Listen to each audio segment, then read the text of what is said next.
نحمده ونصلي على رسوله الكريم اما بعد فاعوذ باللہ من الشیطان الرجیم بسم اللہ الرحمن الرحیم۔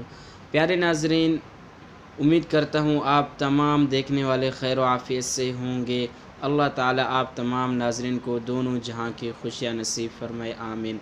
پیارے ناظرین، اگر آپ بھی پریشان ہیں، کوئی رکاوٹ ہے، کوئی بندش ہے، آپ پریشان ہیں کہ کیا کریں، آج انشاءاللہ اللہ کے حکم سے آپ کو توڑ بتایا جائے گا۔ اگر وہ کاروبار میں ہے، گھر میں ہے، کسی انسان پر کوئی شخص جو بیمار ہے، تو آپ کو ان سب بیماریوں کا اور اسی طرح کے بندشوں کا توڑ بتایا جائے گا۔ وہ صرف اللہ رب العزت کے دو نام ہیں، آپ نے ان کا ورد کرتے رہنا ہے انشاءاللہ اللہ کے حکم سے۔ اگر کسی فرد پر ہوں، وہ بیمار ہوتا ہو ہر وقت، اور اسی طرح اگر آپ کی کوئی پریشانی ہو جو ختم نہ ہو رہی ہو، کسی قسم کی بندش ہو آپ پر، اور اسی طرح آپ کے رزق پر اگر کوئی مسائل ہوں جو کہ حل نہ ہو رہے ہوں، تو آپ نے ان کلمات کو لازمی پکڑ لینا ہے اور اپنی زندگی میں لے کے آنا ہے۔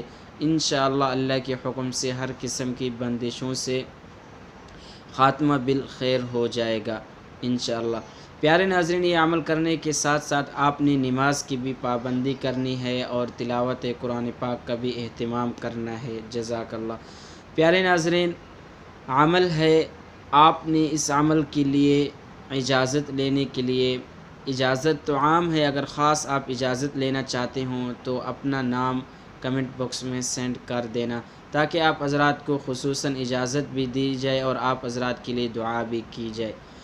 عمل بتانے چلے، عمل کچھ یوں ہے، آپ حضرات نے ہر نماز کے بعد اللہ رب العزت کے دو نام ہیں، یا اللہ یا رحمان، 11 بار آپ نے پڑھ لینا ہے، اور تصور رکھنا ہے کہ جو آپ کا مسئلہ ہے حل نہیں ہو رہا، جس میں آپ کو بندش نظر آ رہی ہے، رکاوٹیں نظر آ رہی ہے، چاہے وہ پریشانی ہے، گھر کے معاملات ہیں، دولت کے معاملات ہیں، رشتوں کے معاملات ہے، اسی طرح آپ کے پاس پیسے ہیں، آپ کچھ خریدنا چاہ رہے ہیں، گاڑی بنگلہ وغیرہ نہیں خرید پا رہے، تب بھی آپ نے یہ عمل لازمی کرنا ہے۔ یہ بہت مفید اور پاورفل اور مجرب اور آزمودہ عمل ہے۔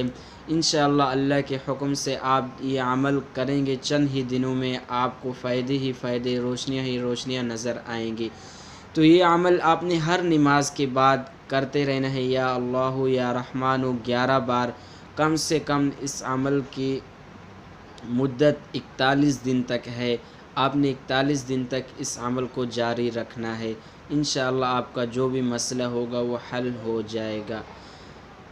چاہتے ہیں آپ حضرات سے دعاؤں کی درخواست، وآخر دعوانا ان الحمدللہ رب العالمین۔